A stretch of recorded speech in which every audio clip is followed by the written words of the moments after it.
Como a produção do conhecimento rizomática, inspirada em Deleuze e Guattari, pode nos ajudar a problematizar e configurar novos arranjos curriculares? Essa questão, ela é, além de ela ser uma provocação, ela também requer que a gente pense por que a perspectiva rizomática, ou rizoma, esse conceito no campo do pensamento filosófico e político e social, que Deleuze e Guattari propuseram,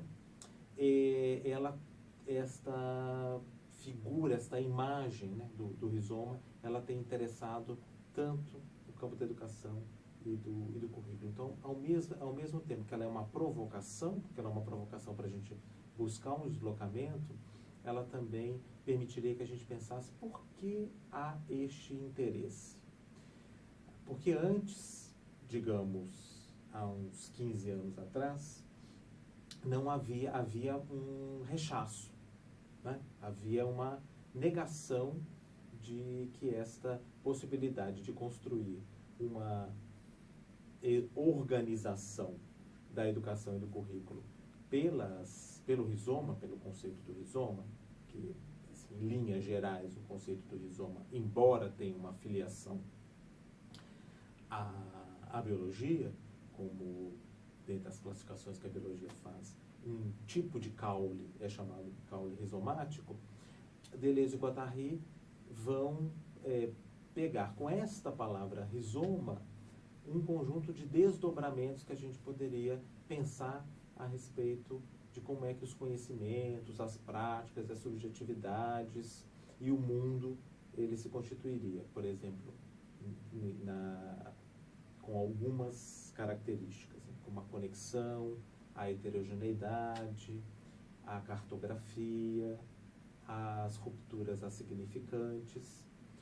E quando isso foi apresentado há alguns anos atrás, o que causou foi um tipo de negação dentro do campo intelectual do pensamento da educação, porque parecia que esse tipo de perspectiva, ou seja, pensar rizomaticamente, era deixar a realidade como a realidade já está.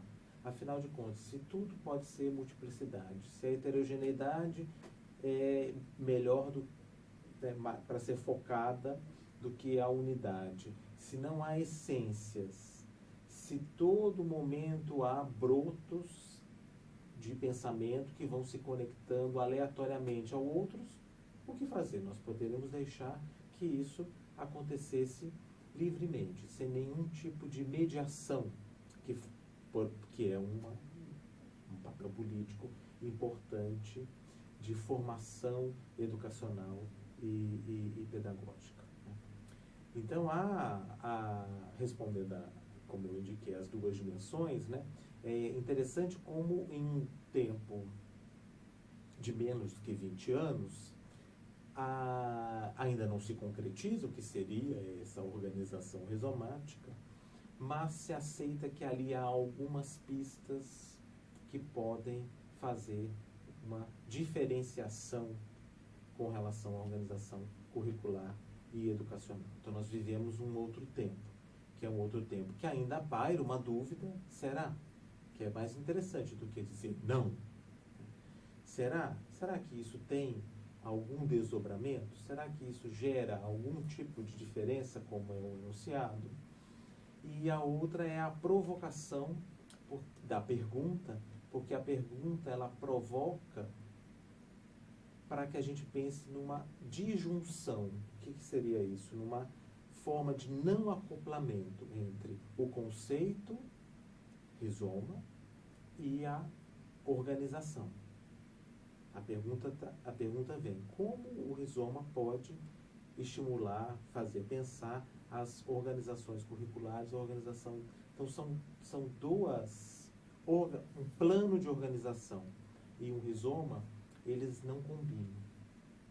Eles não fazem uma aderência total. Por isso é provocativo pensar isso, né? Por que é provocativo também? Porque isso é quase uma coisa sem solução. Porque elas não vão se colar, elas não fazem parte de um tipo de sistema de acoplagem e de equivalência. Mas, enfim, quando Deleuze e Guattari escrevem sobre o rizoma, é no primeiro capítulo de um livro que eles escreveram, que se chama Mil Platôs, Capitalismo e Esquizofrenia. No Brasil, este livro foi publicado em 5 volumes. Então, o rizoma está no capítulo 1 do primeiro volume. Eles começam apresentando o conceito de rizoma, entendendo que o conceito de rizoma é uma possibilidade de nós termos uma outra imagem do livro. De qual livro? Do livro que eles estavam escrevendo. O livro é, na nossa cultura letrada e ocidental especialmente, aquilo que congrega o conhecimento. Então, nem é indiretamente. Diretamente eles estavam propondo uma outra imagem para o conhecimento, e uma outra imagem para o pensamento. Mas é interessante fazer responder essa pergunta, para mim é interessante, fazendo essa relação entre uma outra imagem do livro e uma imagem do mundo.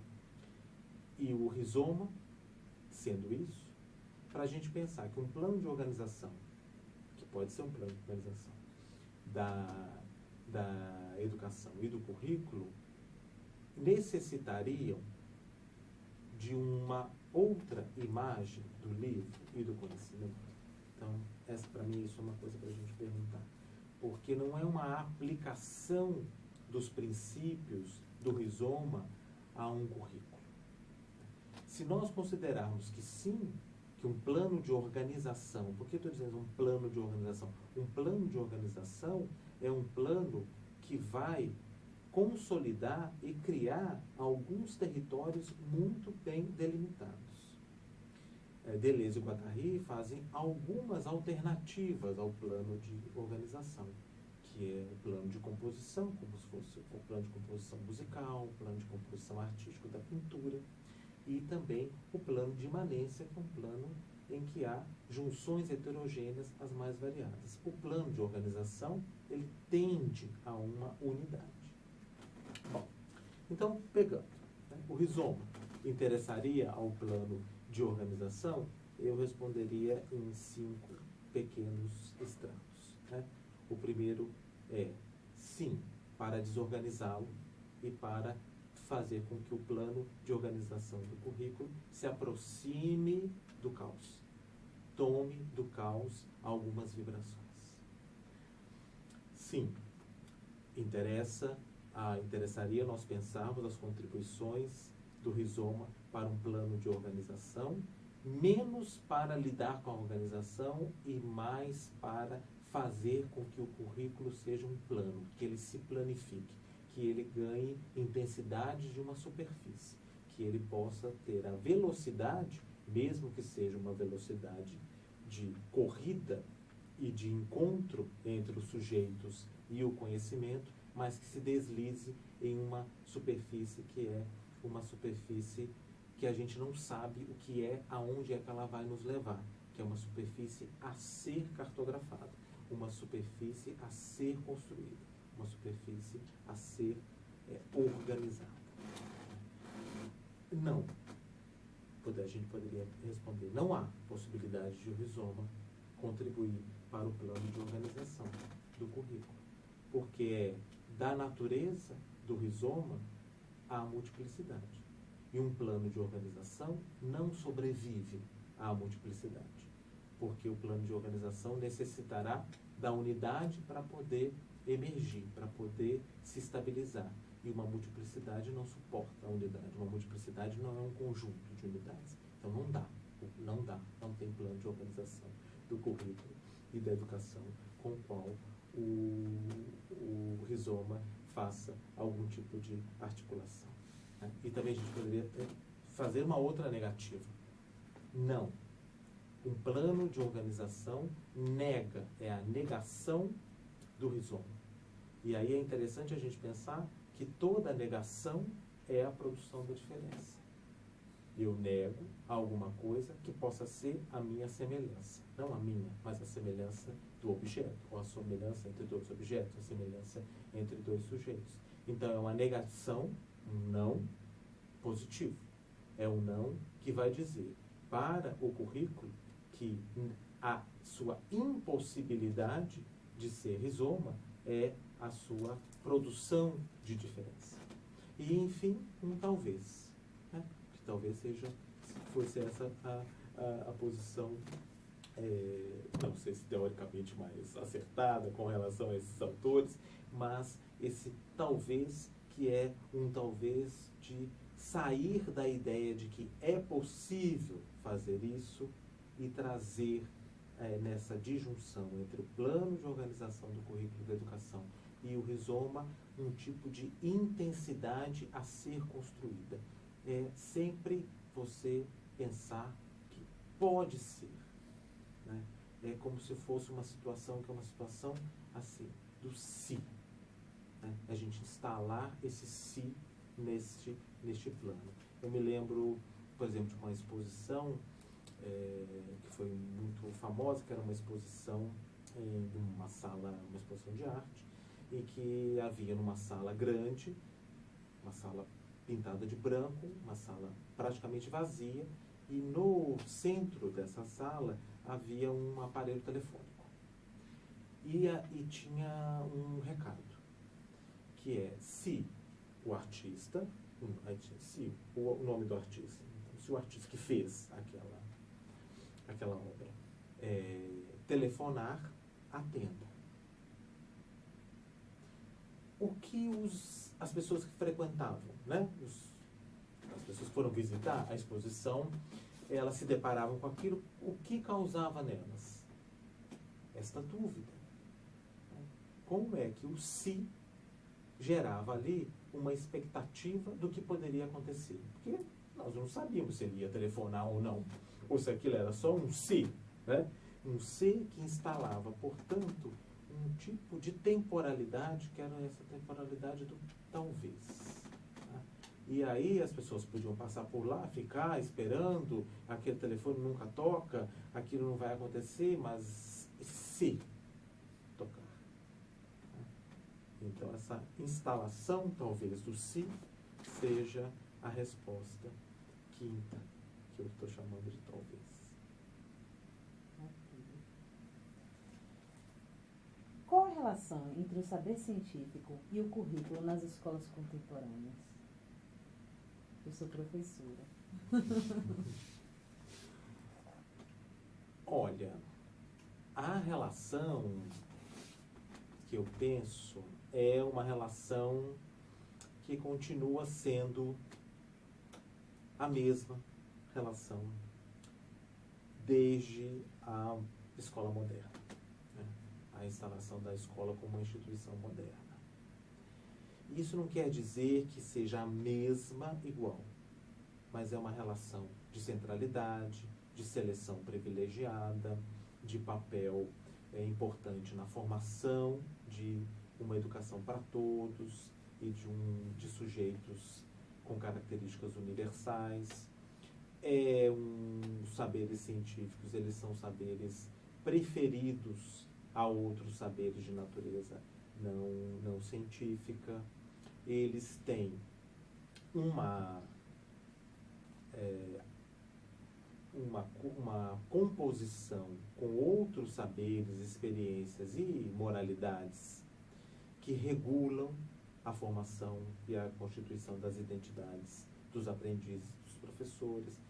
Então, eu penso que na contemporaneidade, o que nós podemos identificar em flash fotográfico é uma referência a uma continuidade descontínua, porque toda continuidade é descontínua com a escola moderna.